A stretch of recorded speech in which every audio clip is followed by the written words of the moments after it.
नमस्कार. सिटी न्यूजच्या बातमीपत्रात प्रेक्षकांचं मनपूर्वक स्वागत. आज दिनांक 10 ऑक्टोबर 2023 वार मंगळवार. बातमीपत्राची सुरुवात करूया सुविचारमालेने. कोणी कौतुक करो वा टीका, लाभ तुमचाच. कौतुक प्रेरणा देते तर टीका सुधारण्याची संधी. आजचा सुविचार आपण बघितला. आता बघूया बातमीपत्रातील ठळक बातम्या.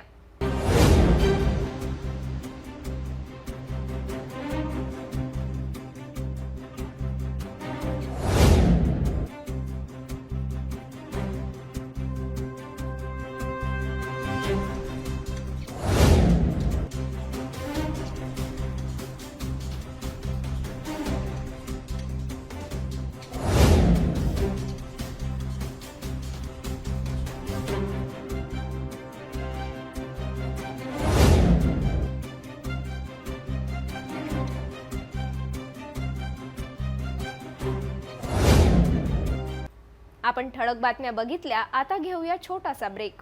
किचन गृहिणी से जुड़ा एक अटूट हिस्सा, जहां उसे मिले हर एक चीज अपनी सही जगह पर। इसलिए Amba stainless steel kitchen trolley आपको लगने वाली साइज अनुसार, आपके किचन के अनुसार, बिल्कुल आपकी इच्छा अनुसार उच्चतम क्वालिटी के किचन ट्रॉलीज मैन्युफैक्चरिंग से सीधे आप तक, यानी 100% वाजिब दाम, न देखभाल की जरूरत, न जंग लगने की परेशानी, आसानी से वॉश करने हेतु उत्कृष्ट कैरियर सिस्टम, साथ ही स्टेनलेस स्टील जीना रेलिंग, डेकोरेटिव ग्रिल एवं गेट भी हम बना कर देते हैं। Amba stainless steel kitchen trolley, Dastur Nagar चौक के पास, MIDC रोड, अमरावती, महाराष्ट्र।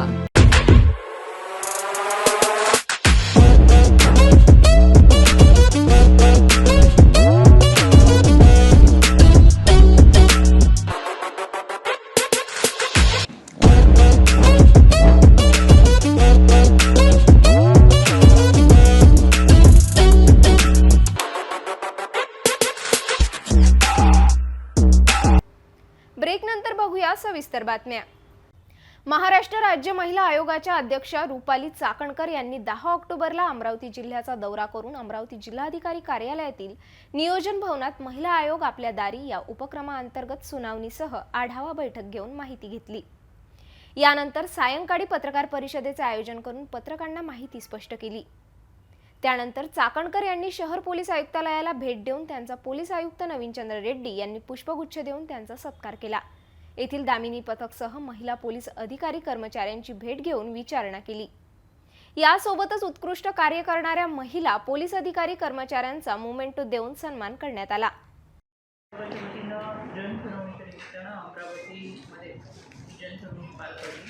आजच्या या जनसुनावणीमध्ये 95 केसेस दाखल झाल्या होत्या. यामध्ये 71 केसेस या कौटुंबिक म्हणजे डेली केसेस होत्या. 4 केसेस या सामाजिक होत्या, 2 केसेस या आर्थिक मालमत्तेच्या संदर्भात होत्या. कामाच्या ठिकाणी होणाऱ्या महिलांच्या लैंगिक छळ या संदर्भातल्या 4 तक्रारी होत्या. त्याचबरोबर इतर अशा 13 तक्रारी, एकूण 95 तक्रारी आज राज्य महिला आयोगाच्या जनसुनावणीमध्ये. राज्य महिला आयोगाचं मुख्य कार्यालय मुंबईला आहे. मुंबईला बांद्रा येथे असलेल्या मुख्य कार्यालयापर्यंत या ग्रामीण भागातल्या आदिवासी वाड्या, वस्त्या, खेड्यापाड्यातल्या महिला पोहोचू शकत नाहीत, पण आयोग त्यांच्यापर्यंत पोहोचू शकतो आणि त्यांच्या तक्रारी जाणून घेऊन ते निवारण करण्याचा प्रयत्न करू शकतो. कदाचित क्वचितच असं होतं की एका व्यासपीठावरती सर्व प्रशासकीय अधिकारी आणि जनसुनावणीच्या निमित्ताने येणाऱ्या महिला त्यांचे प्रश्न व्यथा मांडताना त्या तात्काळ त्या ठिकाणी सोडवण्याचा प्रयत्न केला जातो. यामध्ये या अगोदरी काही प्रलंबित प्रश्न असतात, ते सोडवत असताना त्यांना न्याय देण्याची भूमिका ही आयोगाच्या माध्यमातून घेतली जात आहे. आज जनसुनावणीनंतर जनसुनावणीला अतिशय चांगल्या पद्धतीचा प्रतिसाद पॅनलिस्टने दिला. यामध्ये 4 पॅनल करण्यात आले होते. या पॅनलमध्ये विधी सेवा प्राधिकरण असेल, समुपदेशन असेल, काउन्सिलिंग सेंटरचे सदस्य असतील, त्याचबरोबर चाइल्डलाईनचे सुपरवायझर्स असतील. या सगळ्यांच्या बरोबरीने भरोसा सेक्युरिटी काउन्सिलर यांच्या मदतीने हे पॅनल तयार करून त्यांच्या माध्यमातून ही केसेसचा निपटारा करण्याचा प्रयत्न करण्यात आला. महिलांच्या चेहऱ्यावरील समाधान ही या आयोगाच्या सुनावणीची पावती आहे असं मला वाटतं आणि हा प्रयत्न या माध्यमातून करण्यात आलेला आहे. जिल्ह्याचा पूर्ण आढावा या आढावा बैठकीमध्ये पार पडत असताना आज अमरावती ॲडिशनल कलेक्टर असतील, पोलीस आयुक्त, पोलीस अधीक्षक आणि त्यांच्या सर्व प्रशासकीय अधिकाऱ्यांच्या उपस्थितीमध्ये यामध्ये आरोग्य विभाग, परिवहन, शिक्षण विभाग या सगळ्यांच्यामध्ये हा आढावा पार पडला. यामध्ये अमरावती शहरात दामिनी पथक आणि त्यांच्या माध्यमातून केलेल्या कारवाईचा आढावा घेण्यात आला. या सगळ्या आढाव्यामध्ये आमच्या दृष्टिकोनातून महत्त्वाचा विषय म्हणजे ICC committee, internal complaint committee, म्हणजे कामाच्या ठिकाणी होणाऱ्या लैंगिक अत्याचाराच्या संदर्भात ही कमिटी काम करत असते. महाराष्ट्रामध्ये एकूण 35% महिला या वर्किंग वुमन आहेत. या 35% महिलांच्या माध्यमात काम करत असताना त्यांना कामाच्या ठिकाणी कोणत्याही पद्धतीच्या अन्याय अत्याचाराला सामोरे जाऊ नये म्हणून इंटरनल कंप्लेंट कमिटी म्हणजे ICC कमिटी ही अस्तित्वात आहे. अतिशय चांगल्या पद्धतीचे अधिकार या कमिटीला देण्यात आलेले आहे. अमरावतीमध्ये विशेष बाब म्हणजे 108 ठिकाणी शासकीय आणि निमशासकीय ठिकाणं आहेत. या 108 ठिकाणी ही ICC कमिटी अस्तित्वात आहे. त्याचबरोबर 11 कारखाने आहेत. 11 कारखान्यांच्या ठिकाणी 11 ठिकाणी ICC कमिटी आहे.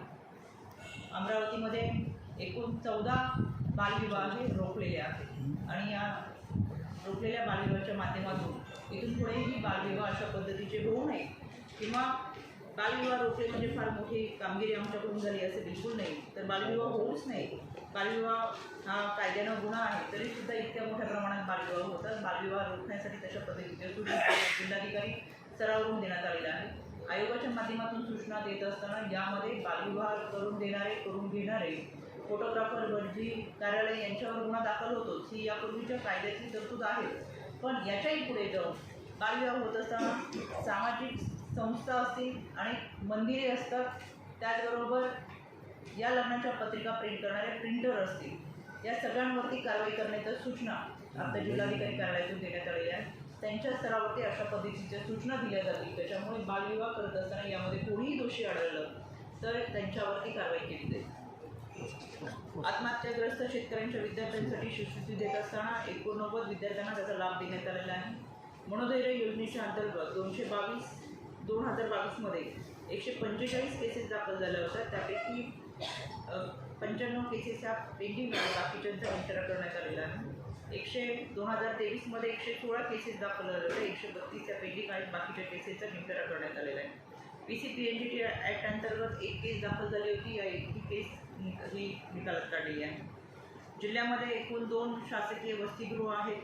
या 2 शासकीय वसतिगृहांमध्ये 25 व 30ची मान्यता देण्यात आलेली आहे. त्याच्यामध्ये एका वसतिगृहामध्ये 24ची संख्या, 8 महिलांच्या, एकामध्ये 29ची संख्या आहे. शुभमंगल विवाह योजनेअंतर्गत कोणत्याही जोडप्यांनी नावनोंदणी केलेली नाही. याबाबत खऱ्या अर्थानं फार मोठ्या प्रमाणे अवेअरनेस करणं गरजेचं आहे. योजना जनतेपर्यंत पोहोचते की नाही हा प्रश्न पडतो. त्याच्यामुळे लोकांपर्यंत पोहोचत असताना या माध्यमातून काम करणं फार गरजेचं आहे. अमरावती शहराच्या बाबत बलात्काराच्या 2022मध्ये एकूण 55 गुन्हे दाखल होते. त्यापैकी 55 गुन्हे उघड झालेले आहेत. 2023मध्ये 35 गुन्हे दाखल होते. 35 ते 35 गुन्हे उघड झालेले आहेत. 2022मध्ये एकूण बेपत्ता होणाऱ्या महिलांची संख्या 450 आहे. त्यापैकी मिळून आलेले 402 आहेत. प्रलंबित 48 आहे. 2023मध्ये 363 हे बेपत्ता आहे. त्यापैकी 320 मिळून आले, 45 प्रलंबित आहेत. राज्य महिला आयोगाच्या अध्यक्षा रुपाली चाकणकर यांचा अमरावती दौरा झालेला आहे. त्यांनी या ठिकाणी अमरावती जिल्ह्यामध्ये जिल्हाधिकारी कार्यालयामध्ये सुद्धा त्यांनी बैठक घेतलेली आहे. पोलीस आयुक्तालय कार्यालयामध्ये सुद्धा त्यांनी या ठिकाणी पाहणी सुद्धा केली. तरी काय सांगाल, आपण अमरावतीमध्ये आपण भेट दिली आहे, पाहणी केली आहे, महिलाबाबत काय सूचना आता काय देणार आपण सुद्धा? आज 2 दिवसापासून मी अमरावतीमध्ये आहे.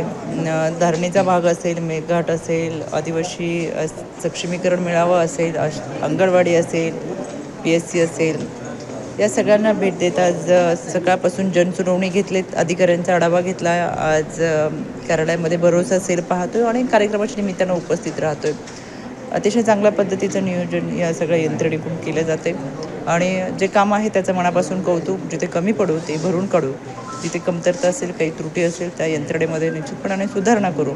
या भरोसा सेल आमच्यासाठी फार महत्त्वाचा आहे आणि तो भरोसा सेल निमित्त इथं चांगल्या पद्धतीने काम करताना दिसतो.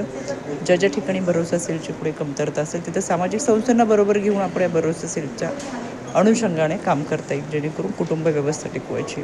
आणि प्रश्न अनेक आहेत आपल्यासमोर. या सगळ्या प्रश्नांना आव्हान देताना, समस्यांना सामोरे जाताना एकत्र चांगल्या पद्धतीचं काम करू असा मला विश्वास वाटतो. थँक्यू. अमरावती जिल्हा सामान्य रुग्णालयात अनेक समस्या निर्माण होत असल्याने रुग्णसह त्यांचे नातेवाईक त्रस्त झाले आहे. यावरच रुग्णालय प्रशासनाला जागी करण्यासाठी उद्धव ठाकरे शिवसेना पदाधिकाऱ्यांनी जिल्हा शल्य चिकित्सक डॉक्टर सौंदडे यांच्या दालनात आंदोलन करून रुग्णालय प्रशासनाविरोधात घोषणा देण्यात आल्या. औषधीचा तुटवडा, स्वच्छता नाही असे अनेक मुद्दे उपस्थित करण्यात आले. करणं म्हणजे मदत पाहिजे.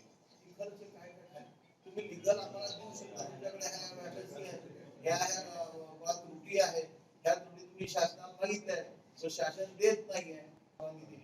सर्व खरेदी तुमच्या लेवलवर करू शकतो. दिली का खरेदी? ऐका ना,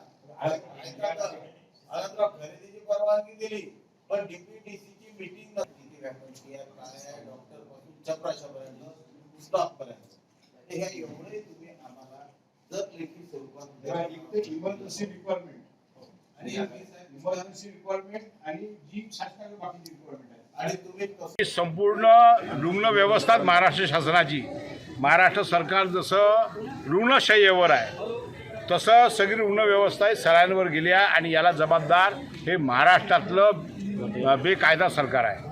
आणि म्हणून उद्धवसाहेब ठाकरे यांनी याबाबत सर्व जिल्ह्यातील रुग्णालयाला भेट देऊन त्यांना काय अडचणी आहेत, तिथं कोणत्या गोष्टीची कमतरता आहे याची शहानिशा करायला लावली. आणि त्या दृष्टिकोनातून आज महानगर प्रमुख यांच्या नेतृत्वात शिवसेनेचं शिष्टमंडळ अमरावतीच्या सामान्य रुग्णालयाला भेटले. उद्धव साहेबांना आताचं सरकार कोरोना काळात घरी बसले होते बा असं म्हणत आहे. त्या उद्धव साहेबाच्या 2.5 वर्षाच्या कार्यकाळात किती मृत्यू झाले यांनी पाहावं. कोरोना असताना सुद्धा सर्व लोकांची आरोग्य व्यवस्था अत्यंत चांगल्या पद्धतीने त्यांनी हाताळली.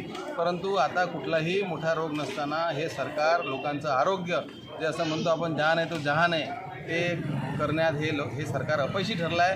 कितीतरी ठिकाणी अनेक शासकीय रुग्णालयामध्ये मोठ्या प्रमाणात मृत्यू झालेला आहे आणि महिलांचा टाहो पाहून संपूर्ण महाराष्ट्र पिळून निघालेला आहे. अशा स्थितीत आदरणीय उद्धव साहेबांनी आमच्या सर्व शिवसेनेच्या महाराष्ट्रातील जिल्हा प्रमुखांना आदेश दिले, सर्व पदाधिकाऱ्यांना आदेश दिले की प्रत्येक रुग्णालयात जावं आणि तिथल्या रुग्णालयात जाऊन तेथील काय काय गोष्टीची अभाव आहे त्याची पूर्तता करण्यासाठी तुम्ही सुद्धा आदरणीय प्रत्येक जिल्ह्याचे जिल्हाधिकारी यांच्याकडे संपर्क साधून त्यांना मदत करा आणि त्यांना विश्वासात घेऊन त्यांना आधार द्या. म्हणजे दवाखान्यातील डॉक्टर्स आहे ते लोकांचे प्राण वाचवतात तेव्हा त्यांना आधार देणं गरजेचं आहे. म्हणून त्यांच्याशी न भांडता त्यांना उलट ज्या ज्या गोष्टीची पूर्तता करण्यासाठी मदत करता येईल ती मदत करा.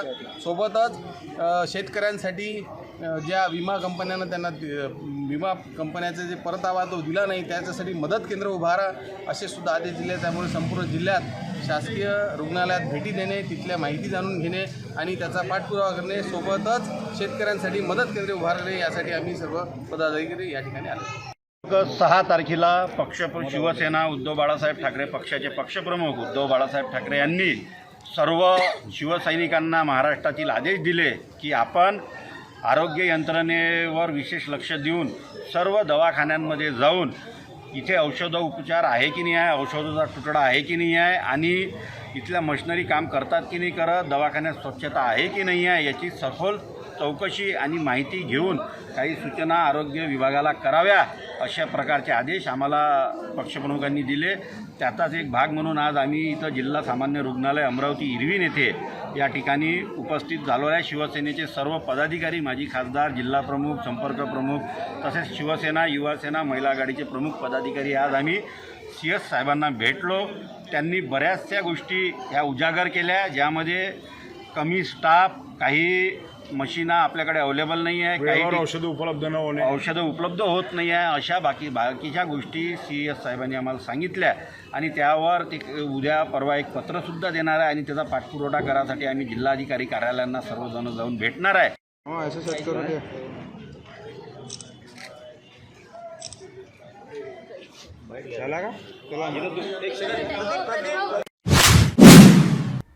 जसजसे विधानसभा लोकसभा निवडणुकीचे वेध लागले असताना आता काँग्रेस आणि भाजपामध्ये चांगले शाब्दिक युद्ध सुरू झाल्याचे दिसून येत आहे. त्याच पार्श्वभूमीवर अमरावती जिल्ह्यात सुरू असलेल्या ओबीसी जागर यात्रेदरम्यान माजी आमदार तसेच यात्रेचे प्रमुख असलेले आशिष देशमुख यांनी पत्रकार परिषदेचे आयोजन करून केलेल्या विधानावरून गौप्यस्फोट केले. काँग्रेसचे विरोधी पक्षनेते विजय वडेट्टीवार यांनी राहुल गांधींना भाषण देता येत नाही, त्यांच्यातच अनेक चुका आहेत असे विधान पुण्यामध्ये केल्याचे सांगितले. या पार्श्वभूमीवर बोलताना देशमुख म्हणाले की पुढल्या काळात विजय वडेट्टीवार ही विरोधी पक्ष नेतेपद सोडून दुसऱ्या पक्षात दाखल होतील, कारण आतापर्यंतचा विरोधी पक्ष नेते पदाचा इतिहास हा असाच राहिला आहे. पत्रकार परिषदेत आमदार प्रवीण पोटे यांनी सुद्धा ओबीसी जागर यात्रेबाबत माहिती स्पष्ट केली. समाजामध्ये काही समज चुकीचा जर झाला असेल त्याचं निराकरण होतं. कुठल्याही परिस्थितीमध्ये सरसकटपणे मराठा समाजाला दुसरी समाजाचे पत्र आम्ही देणार नाही. ही सरकारकडून 29 सप्टेंबरला आलेल्या कोणतीही संघटनांसोबतच्या बैठकीमध्ये माननीय मुख्यमंत्री एकनाथ शिंदे, देवेंद्र फडणवीस आणि अजितदादा पवार यांनी काही तिथं सांगितलं की समाजाचा टक्का आम्ही कमी होऊ देणार नाही. नागपूरच्या आंदोलनामध्ये सहभागी होत असताना देवेंद्र फडणवीसांनी किंवा चंद्रपूरच्या रवींद्र डोंगरे यांचं आमरण उपोषण संपवताना देवेंद्र फडणवीसांनी हे नक्की जाहीर केलं आहे. सद्यस्थितीमध्ये असलेल्या ओबीसीमध्ये नवीन वाटेकरी आम्ही कोणाला होऊ देणार नाही. मराठा समाजाला देखील नक्कीच आरक्षण मिळण्याच्या दृष्टीतून सरकार सकारात्मक प्रयत्न करते आहे. त्या पद्धतीने देवेंद्रजी फडणवीस यांच्या भाजपा सरकारने मराठा समाजाला आरक्षण दिलं होतं. ते नक्कीच उच्च न्यायालयामध्ये देखील मान्य झालं.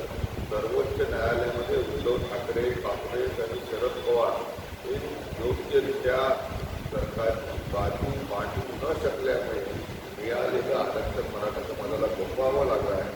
तेच आरक्षण पूर्ववत जर केलं तो ओबीसींना धक्का न लावता मराठ्यांना देखील आरक्षण मिळू शकतं. या सर्वांसाठी सरकार कार्यरत आहे, सकारात्मक आहे, प्रयत्न आहे. महाराष्ट्रामध्ये जर आपण पाहिलं तेव्हा 19च्या नंतर तेव्हा भारतीय जनता पार्टी सत्तेत असताना काँग्रेस, शिवसेना, राष्ट्रवादी यांनी एक निर्णय घेतला होता. त्याच्यामध्ये जर तुम्ही पाहिलं तर 3 दिवस आधी अजित पवारांनी स्वतः कॅमेऱ्यासमोर सांगितलं की हा निर्णय भारतीय जनता पार्टीचा नाही, हा निर्णय आम्ही तेव्हा घेतलेला आहे. त्यामध्ये जे ठाकरे सरकार आणि काँग्रेस आणि राष्ट्रवादी यांनी घेतलेला निर्णय आहे. हा निर्णय तिथे भाजपने घेतलेला नाही. भाजप आज ज्याप्रमाणे आशिषजींनी सांगितलं, आमच्या अध्यक्षांनी सांगितलं की या ठिकाणी भारतीय जनता पार्टी ओबीसी सोबत आहे. आमचा निर्णय शेवटी जुना जो त्यांनी निर्णय आणला तो आपण कंटिन्यू करतो. याच्यावर सुद्धा भारतीय जनता पार्टी, आपले उपमुख्यमंत्री, मुख्यमंत्री त्याच्यावरती काहीतरी नवीन काही धोरण आणता येईल का याच्यावर सुद्धा त्यांचं मंथन चालू आहे. येणाऱ्या काळात मला किंवा दावेही सांगतो की या देशामध्ये ओबीसीवर तर अन्याय होणार नाही. या प्रामुख्याने आपल्याला या ठिकाणी आमच्या आशिष भाऊने सुद्धा सांगितलं, अध्यक्षांनी सुद्धा सांगितलं. आणि सगळ्यात महत्त्वाचं या देशामध्ये ओबीसीचा प्रधानमंत्री हा पहिल्यांदा झाले. हा महत्त्वाचा निर्णय आहे. आणि आपण जर पाहिलं जवळपास 365 भारतीय जनता पार्टीने ज्या ज्या ठिकाणी सरकारमध्ये मुख्यमंत्री आहे किंवा आमदार आहेत त्या ठिकाणी जर पाहिलं 365 आमदार हे ओबीसीचे आहेत. हा भारताच्या इतिहासामधला पहिला महत्त्वाचा विषय आहे. कारण ओबीसीला जर आपण पाहिलं काँग्रेसच्या 70 वर्षाच्या काळात जर आपण पाहिलं तर मला असं वाटतंय की आजपर्यंत ओबीसीला एवढा चांगला न्याय दिलेला नाही. आणि आता हा जो जागरणचा जो कार्यक्रम आपण ओबीसीच्या माध्यमातून करतोय की प्रत्येक ओबीसीपर्यंत जवळपास जर पाहिला तर 12.5 जाती ज्या आहेत ओबीसीमध्ये जवळपास 300-350 जाती वेगळ्या जाती आहेत. या सगळ्या जातीला न्याय मिळाला पाहिजे. आणि आता जर आपण पाहिलं तर मोठ्या प्रमाणामध्ये या ठिकाणी आपण 12 बलुतेदारांसाठी एक विश्वकर्मा योजना आहे ज्या अंतर्गत सगळ्या ओबीसींना वेगळ्या पद्धतीने न्याय मिळाला पाहिजे. आणि ओबीसी हा जो आहे हा स्ट्रॉंग झाला पाहिजे. साहेबांनी ह्याबद्दल आश्वस्त केलं आहे की सरकारने नक्कीच त्यानिमित्ताने तात्पुरती आहे. पदभरती शासनाच्या विविध विभागांतर्फे सुरू करण्यात येते. पुष्कळदा विभाग पटवारी असतील, तलाठी असतील, पोलीस पाटील असतील, आरोग्य विभागामध्ये असेल, पोलीस विभागामध्ये असतील. येणाऱ्या काळामध्ये चालू होणार आहे. कंत्राटी पद्धती कायम संदर्भामध्ये शासनातर्फे आज चंद्रकांत दादा इथे येणार आहे. तेव्हा तुम्ही तुमचा अजेंडा एखादा बाकीच्यांचे विषय आपण ऑफिसवर बनवतो आहे. माझी विनंती द्यायचा आपण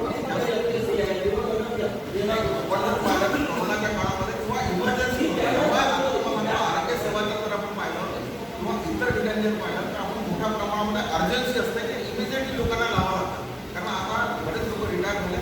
पण ही जी भरती आहे ही तात्पुरत्या स्वरूपाची आहे. आपण शासनाच्या विविध विभागामधून डायरेक्टली तुम्हाला पदाचा काळात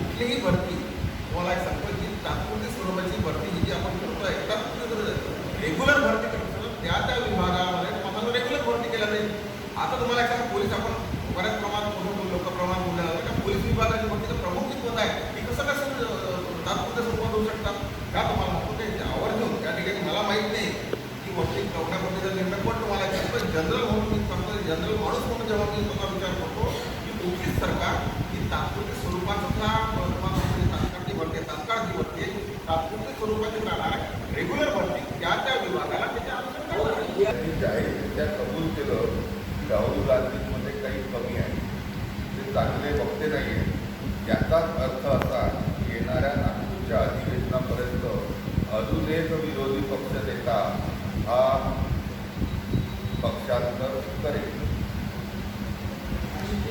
स्टॅटिस्टिक पाहू. भारतीय जनता पार्टीने आजपर्यंत देशाच्या विविध राज्यांमध्ये जे मुख्यमंत्री केले त्याच्यामधले 21 मुख्यमंत्री हे ओबीसी समाजाचे होते. त्या तुलनेमध्ये फक्त काँग्रेसनी एवढ्या वर्षाच्या राजवटीमध्ये देशाच्या विविध राज्यांमध्ये फक्त 20% मुख्यमंत्री त्यांचे ओबीसी समाजाचे होते. नक्कीच ओबीसींच्या विरोधात काँग्रेस राहिलेली आहे. सातत्याने 1954 पासून जवळपास 1993पर्यंत कारेलकर आयोग असेल, मंडल आयोग असेल, त्या निमित्ताने ओबीसीच्या आरक्षणाला विरोध करण्याची भूमिका राजीव गांधींनी घेतली, काँग्रेसनी घेतली. आणि म्हणून आज जर राहुल गांधी ओबीसीबद्दल प्रेम दाखवत असतील तर ते पुतण्या मावशीचं प्रेम आहे. काँग्रेस पक्ष हा संपत चालला आहे आणि त्या निमित्ताने केविलवाणे प्रयत्न काँग्रेस करताना आपल्याला दिसते. का राहुल गांधींबद्दल पहिल्यांदा खरं असं वडेट्टीवार बोलले आणि त्यांना बोलता येत नाही, त्यांचं नेतृत्व चांगलं नाही, त्या निमित्ताने त्यांच्या तोंडातून निघून गेलं आहे. आजपर्यंत राज्यामध्ये विरोधी पक्षनेते हे सत्तांतर करताना आपल्याला, पक्षांतर करताना आपल्याला पाहिले आहे.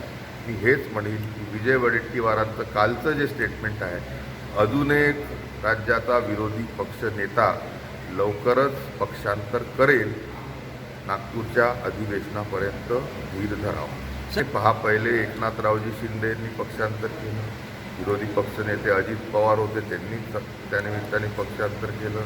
आणि थोडा धीर ठेवा, नक्कीच या संदर्भात आपल्याला पक्षांतराच्या जी वाटचाल आहे, जी परंपरा आहे विरोधी पक्षनेत्याची, त्यालाच अनुसरून विजय वडेट्टीवार समोरचं पाऊल ठेवतील, हेच त्यांच्या कालच्या वक्तव्यानंतर समोर आलं. भाजपा की स्ट्रेटजी तो नहीं है ये विरोधी पक्ष नेता को अट्रैक्ट करना, जैसे दोनों लोग हैं वैसे यानी उन्होंने जो विजय वडेट्टीवारांनी जो काल राहुल गांधीबद्दल वक्तव्य केलं ते कशाचं दिशानिर्देश करताय, जे याच्या पहिलेचे विरोधी पक्ष नेते करत आले त्याच मार्गावर विजय वडेट्टीवार सध्याचे विधानसभेचे विरोधी पक्ष नेते करतील, अशी त्यानिमित्ताने संदेश त्यांनी देण्याचा प्रयत्न केला. काही बोलणं झालं कारण वडेट्टीवारांशी आपले संबंध जुने आहेत.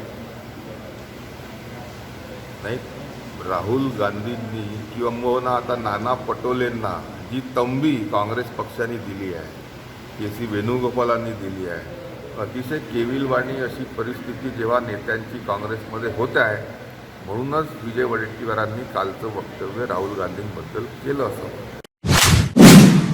करिअप्पा परेड ग्राउंड डीजी हेडक्वार्टर नवी दिल्ली येथे NCCच्या अखिल भारतीय स्थल सैनिक शिबिराचे आयोजन करण्यात आले होते. यामध्ये श्री हनुमान व्यायाम प्रसारक मंडळाचे प्रियंका कुंडूने या स्पर्धेत दमदार प्रदर्शन करीत राष्ट्रीय स्तरीय 3री रँकमध्ये येण्याचा बहुमान पटकावला आहे. प्रियंकाने पद्मश्री प्रभाकरराव वैद्य व मंडळाच्या सचिव प्राध्यापक डॉक्टर माधुरीताई चेंडके यांची भेट घेत आशीर्वाद घेतला.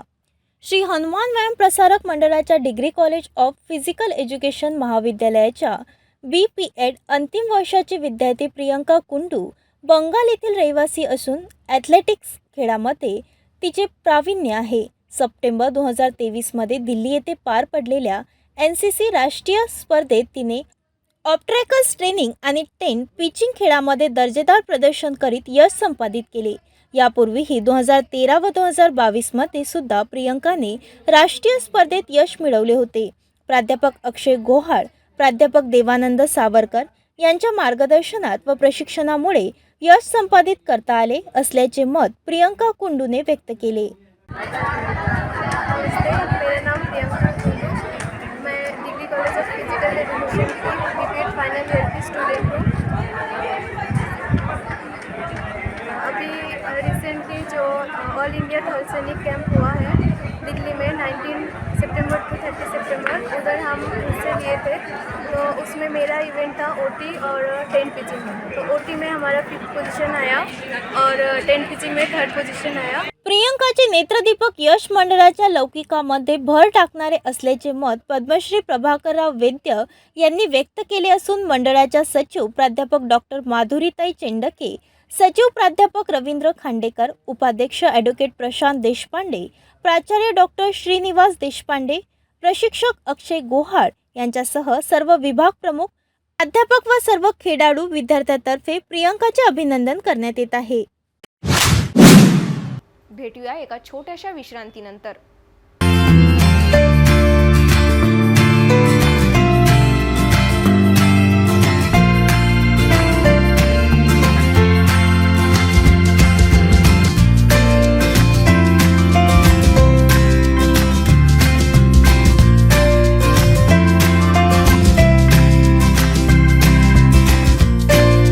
संपूर्ण लग्न बसता आराधना जवाहर रोड अमरावती। महानगरपालिका क्षेत्रातील मोकाट जनावरे सोडण्यासंबंधी सर्व पशुपालकांना सूचित करण्यात येते की सध्याच्या स्थितीमध्ये महानगरपालिका हद्दीमध्ये रस्त्यांवर तथा मानवी वस्त्यांमध्ये मोकाट जनावरांचा उपद्रव वाढलेला आहे। तसेच रस्त्यांवर जनावरांमुळे अपघात होण्याची शक्यता नाकारता येत नाही। महानगरपालिकेच्या पथकामार्फत पकडण्यात आलेले जनावर यापुढे 7 दिवस सोडण्यात येणार नाही।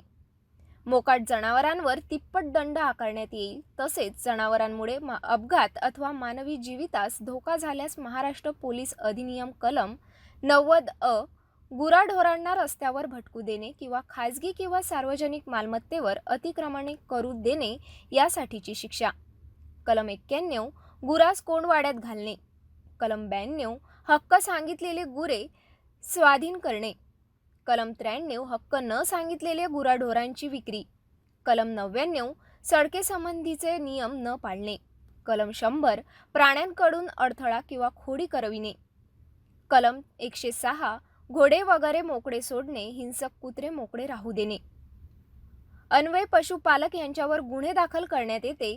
तसेच संबंधित पोलीस स्टेशन यांचे परवानगीशिवाय जनावरे सोडण्यात येणार नाही। पशुपालक यांच्यावर गुन्हे दाखल करण्यात येते। तसेच संबंधित पोलीस स्टेशन यांची परवानगीशिवाय जनावर सोडण्यात येणार नाही।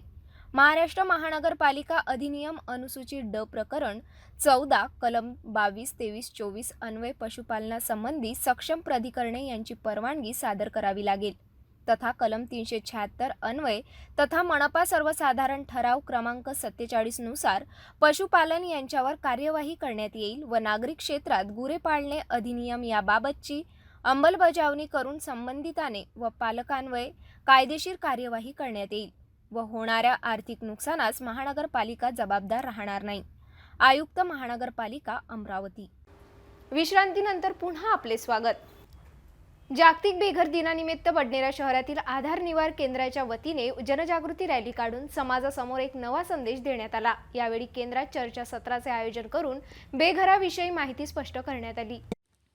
अमरावती महानगरपालिका अमरावतीद्वारा आधार शहरी बेघर लोकांसाठी निवारा केंद्राच्या वतीने जागतिक बेघर दिनानिमित्त जनजागृती कार्यक्रमाचे आयोजन करण्यात आले। या दरम्यान शहरातून रॅली काढून बेघर लोकांसाठी जनजागृती करण्यात आली। अमरावती महानगरपालिकाद्वारा आधार शहरी बेघर लोकांसाठी निवारा केंद्राच्या वतीने जागतिक बेघर दिनानिमित्त जनजागृती कार्यक्रमाचे आयोजन करण्यात आले। कार्यक्रम आहे लोकांना जनजागृती घडवून आणावी यामागचा प्रामाणिक उद्देश आहे। खरं तर आमच्या बडनेरा पोलीस स्टेशनला देखील या बेघर संस्थेद्वारा बऱ्याच वेळा सहाय्य झालेलं आहे। त्यांनी अडीअडचणीच्या वेळी मदत केलेली आहे। तरी सर्व नागरिकांना विनंती आहे, आपल्याकडे जे बेघर असतील किंवा आपल्याला जी माहिती असेल त्या केंद्राद्वारा त्यांची मदत घ्यावी आणि जनजागृती घडवून आणावी। या स्तुत्य उपक्रमाला पोलीस प्रशासनाच्या वतीने मी शुभेच्छा देतो आणि आम्हाला इथे प्रमुख पाहुणे म्हणून बोलवले त्याबद्दलही धन्यवाद।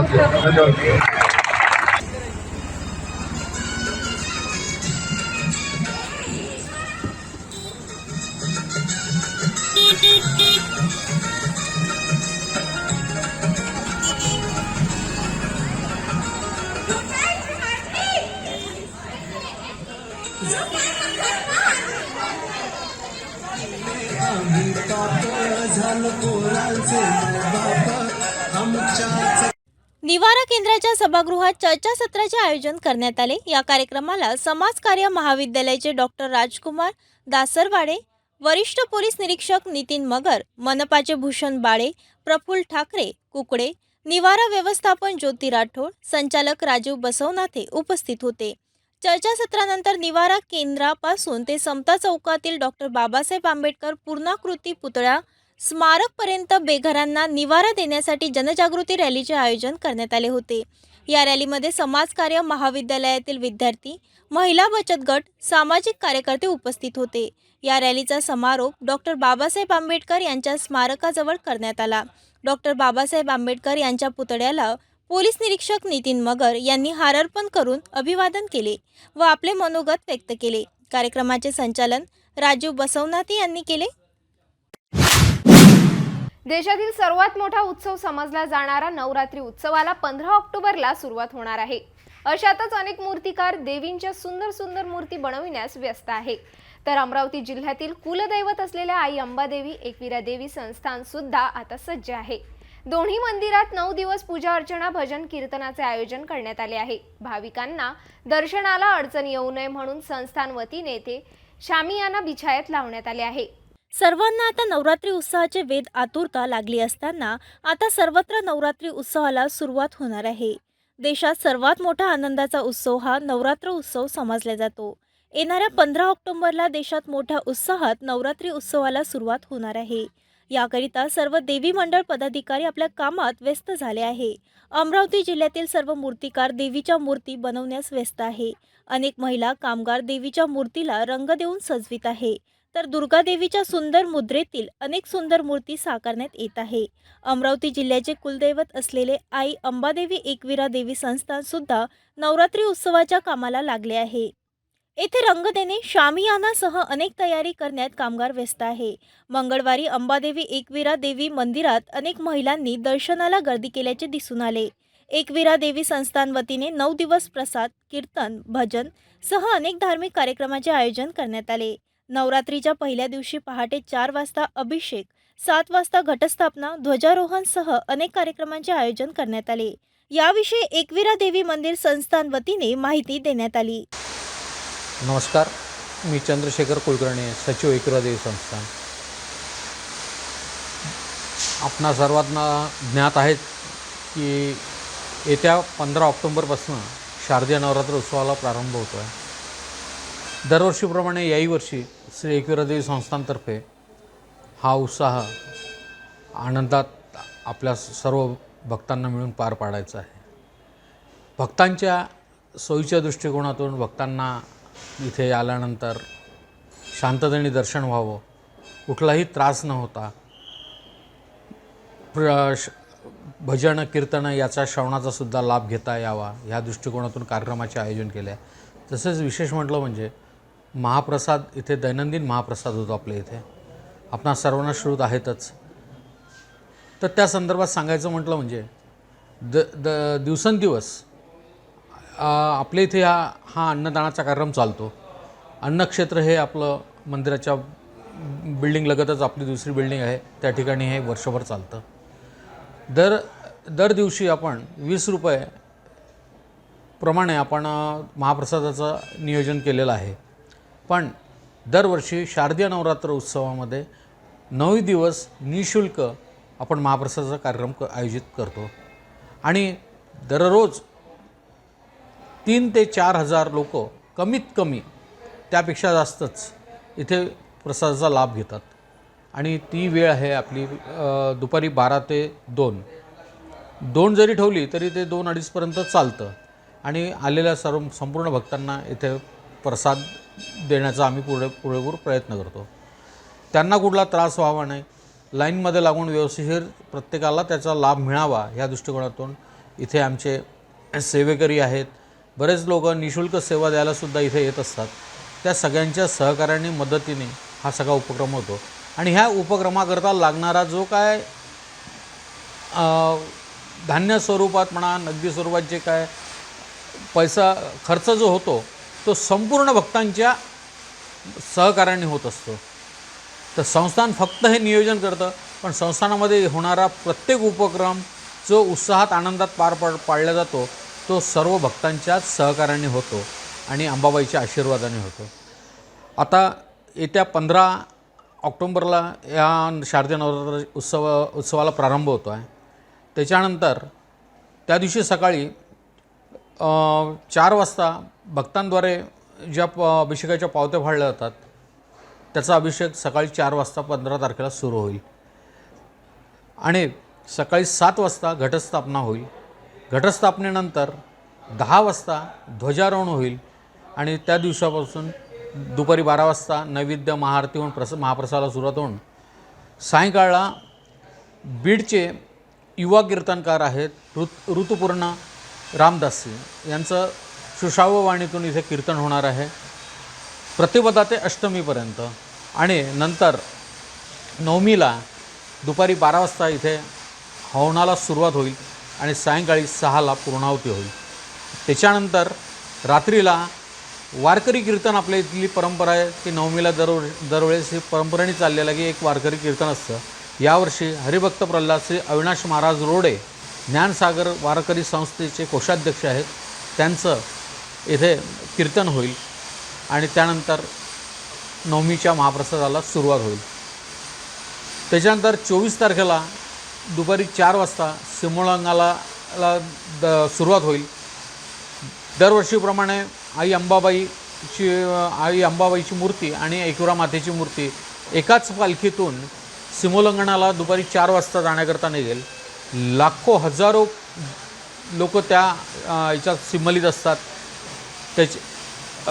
त्याच्यानंतर बियाणी कॉलेजच्या प्रांगणामध्ये जाऊन त्या ठिकाणी सिमोल्लंघनाची पूजा होईल आणि तिथून परत आपल्या मार्गाला लागेल मंदिरात येण्याकरता आणि 7-7:30पर्यंत मंदिरामध्ये पालखी येऊन त्याच्यानंतर मंदिराच्या प्रवेशद्वारापाशी आई अंबा आणि एकविरा मातेची महाआरती होईल. त्यानंतर उत्सव मूर्ती आई अंबाबाईची तिच्या दरबारात गाभाऱ्यात जाईल आणि त्यानंतर एकविरा मातेची मूर्ती आई एकविरा माताच्या मंदिरात गाभाऱ्यात येईल.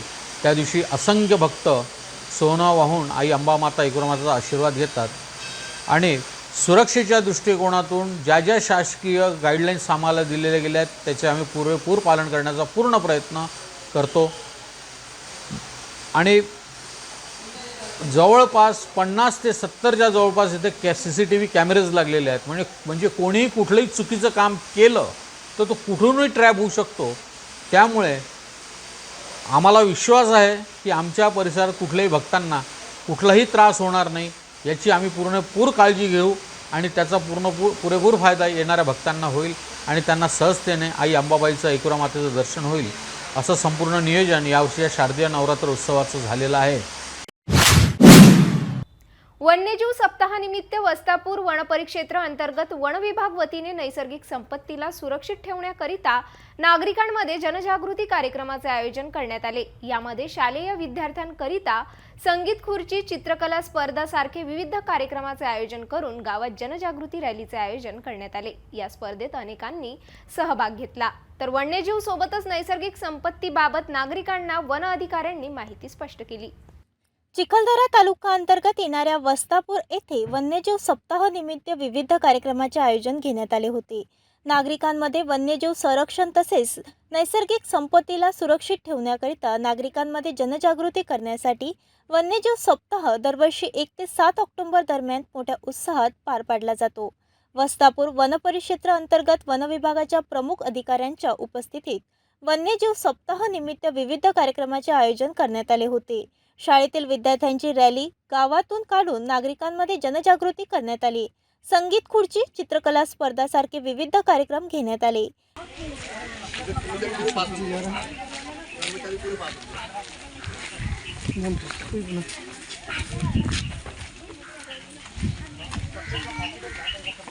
भारत माता की वंदे महात्मा गांधी की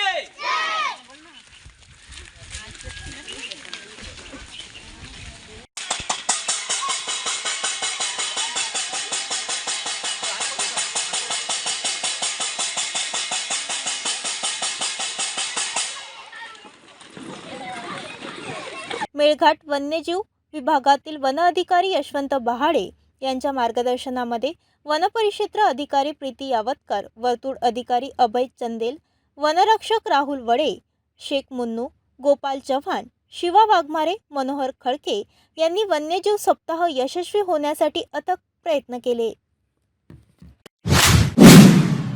धारणी तालुक्यातील जिल्हा परिषद प्राथमिक व माध्यमिक शाळेत संकल्प सप्ताह कार्यक्रमाला सुरुवात करण्यात आली आहे. धारणी तालुक्यातील कळमखर जिल्हा परिषद शाळेत पंतप्रधान नरेंद्र मोदी यांचे संकल्प सप्ताह साजरा करण्यात यावा याकरिता त्यांनी दिल्ली येथील भारत मंडपम या ठिकाणी देशातील तालुक्यातील प्रत्येक गावातील विकासासाठी एका विशेष संकल्प सप्ताह या साप्ताहिक कार्यक्रमाचा शुभारंभ करण्यात आला. त्याच विषयावर आधारित या संकल्प सप्ताह 3 ऑक्टोबर ते 9 ऑक्टोबर पर्यंत एका विशिष्ट विकास संकल्पनेतून आधारित कार्यक्रम आठवड्यात कळमखार जिल्हा परिषद शाळेत घेण्यात आला. प्रगतीचा घटक आहे असं संबोधित करून प्रत्येक ठिकाणी हा कार्यक्रम आपल्याला सादर करायचा आहे. या संकल्प सप्ताहात 3 ऑक्टोबर ते 9 ऑक्टोबर प्रत्येक एका विशिष्ट विकास संकल्पनेवर आधारित असेल ज्यावर सर्व आकांक्षी घटक काम करतील. आता हे जे 7 दिवस दिलेले आहेत सप्ताहामधले, तर हे 7 दिवस कसे दिलेले आहेत, तर पहिला दिवस संपूर्ण आरोग्य, दुसरा सुपोषित कुटुंब, स्वच्छता, शेती, शिक्षा आणि शेवटचा दिवस हा समृद्धी दिवस असेल. तर आजचा जो दिवस आपण या ठिकाणी साजरा करणार आहोत तो आहे शिक्षा दिवस. आजचा दिवस कोणता असेल? शिक्षा दिवस. आज या कार्यक्रमाला सुरुवात झाली आहे. तसेच प्रमुख पाहुणे म्हणून धारणी तालुक्यातील वैद्यकीय अधिकारी डॉक्टर कुमारी तिलोमत्ता वानखडे, धारणी पंचायत समितीचे श्रीराम साहेब, दलाल साहेब, गोविंद फुलमाली, विस्तार अधिकारी बाबूलाल जावरकर, हिरालाल दहीकर, सचिन पटेल, नायब तहसीलदार धारणी तसेच कळमखार येथील सरपंच, उपसरपंच, ग्रामपंचायत सदस्य कानडे श्याम राठोड, कळमखार शाळेतील शिक्षक, शिक्षिका व विद्यार्थी उपस्थित होते. जाता जाता पुन्हा एकदा आजच्या ठळक बातम्या.